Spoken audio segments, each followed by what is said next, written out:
That'll do.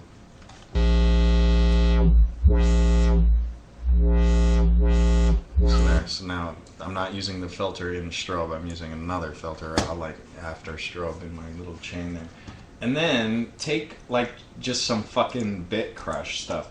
But I like to stay away from the bit crusher in Ableton because it doesn't have shit like jitter or dither. You know, like you can jitter the sample rate makes all the difference in the world sometimes, and then like as opposed to a straight up down sample.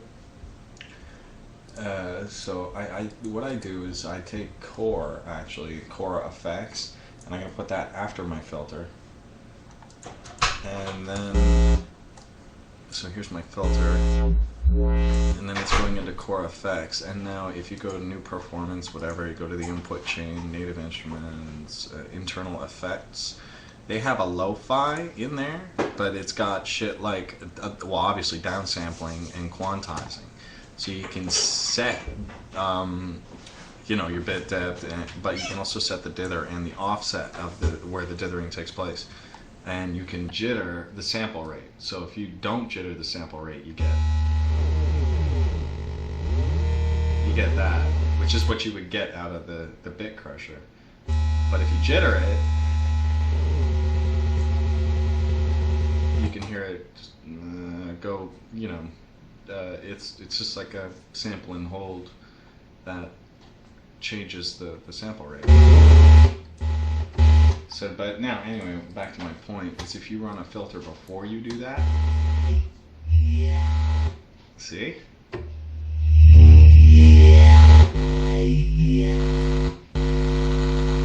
And then also just changing the peak on the filter that goes before the bit crusher. Let me take the bit depth.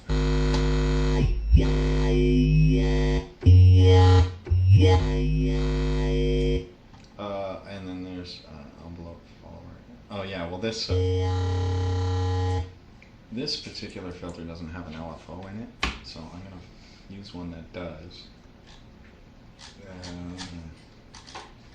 And that would be, what the fuck? Do I not have a filter that has an LFO in it? Of course I do. Fab filter.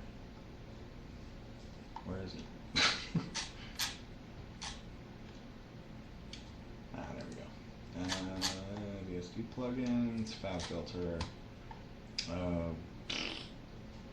Well, the Volcano does, that's for sure. So that's a stereo filter going crazy. We don't want two filters, we only want one. Turn these stupid show interactive help hints off because they're fucking annoying. Fab filter one. Can you not just have one filter, or do you have to have two filters? What's going on here? Can I... How do you delete a filter? What the hell? How do you delete a filter? I mean, I can shut it off, but okay, whatever. Here. Okay, that's good enough. Filter one is a high pass. I want to make it a low pass.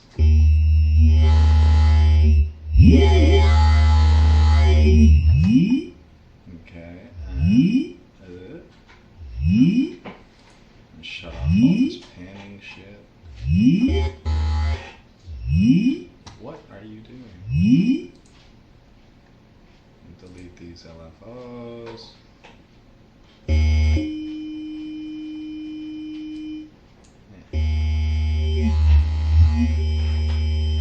Reset the panning to 0 so I'm not getting any crazy stereo shit. There we go. Okay, add source, new LFO. And take the LFO, assign it to the frequency. Nice.